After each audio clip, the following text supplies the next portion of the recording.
Previously on the Dallas Show. Get one before the end of September. There is still a long way to go, though. Right now, more than 1.6 million Canadians have received at least one dose. That works out to just over 4% of the population, and just over 550,000 people are now fully vaccinated with 2 doses. Delaying the second dose by 4 months will mean more Canadians get at least some protection with 1 dose sooner. Mike LeCouture explains what more we know about those shifting timelines. We expect that our timelines will be reduced overall. Ontario's health minister believes more people will be able to get their first vaccine sooner than originally expected. Federal officials had set September as the target time for when every Canadian could get at least 1 dose of the COVID-19 vaccine.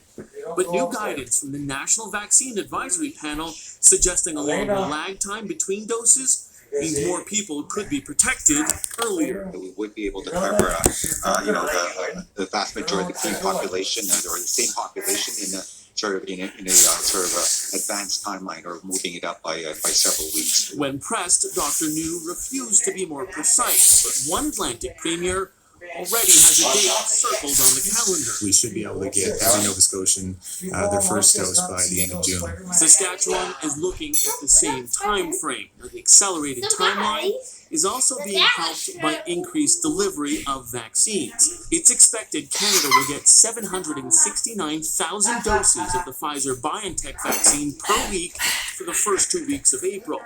1.3 million doses of the Moderna shot are coming in the next 2 weeks. Still, premiers complain hasn't been quick enough. I do not think it's acceptable that Canada is 44th in the world in per capita administration of COVID-19 vaccines. I think it's an embarrassment. Part of that could be due to vaccine hesitancy, which is a problem in every country. And officials know it's an uphill battle when there are changes to guidelines, like for the time between doses. Definitely the messaging would be simpler if we had one set of data, we had one message, and it never changed.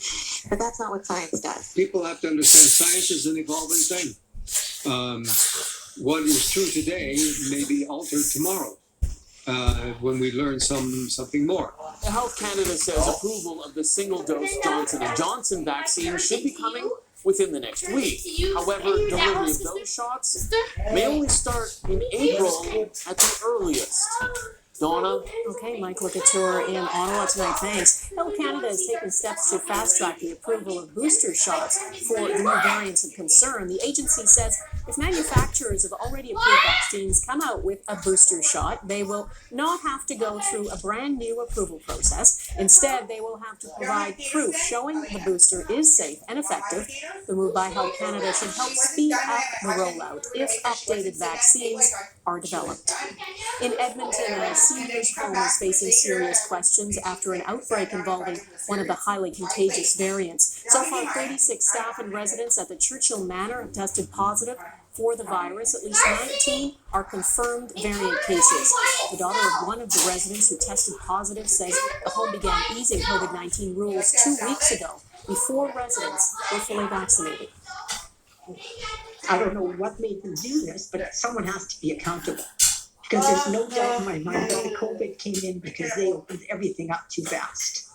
The company that operates Churchill Manor told Global News it did start easing rules in mid-February. Precautions were escalated after the first positive case. The company says they are doing everything possible to protect residents and staff. An Ontario doctor has been formally cautioned by regulators for spreading misinformation about COVID-19 online. Dr. Kulvinder Gill was issued 3 separate cautions by Ontario's College of Physicians and Surgeons after complaints over a series of comments she made on Twitter. According to the college, Gill wrote, "There is absolutely no medical or scientific reason for this prolonged, harmful, and illogical lockdown." And she tweeted, "If you have not yet figured out that we don't need a vaccine, you are not paying attention." In its decisions, the college said it has no interest in shutting down free speech. It called Gill's tweets inappropriate, unprofessional, and a potential risk to public health. Also, this is a position of trust.